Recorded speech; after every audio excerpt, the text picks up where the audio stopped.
Kumusta mga kababayan? Basa tayo ng testimonya ng kababayan natin na isang patunay na kung gaano katindi talaga yung resulta or epekto nito pag gumamit ka ng Lunas tsaka Acid Guard. Ito yung sabi ng kababayan natin.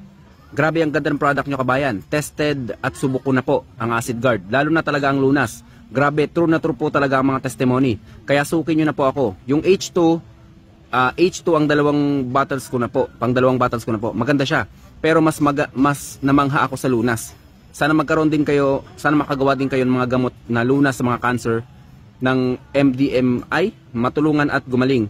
Legit tested ko po ang produkto nyo, more power. Okay mga kababayan, itong request ng kababayan natin na makagawa tayo ng regarding dito sa mga cancer. Yes, actually itong H2 natin na mga kababayan, itong hydrogen tablet natin, to be honest, matagal lang talaga ito umepekto. Pero ang pangbanat din talaga ito sa cancer, lalo na kung meron kang Lunas, meron kang Acid Guard, tsaka sasabayan mo ng hydrogen tablet.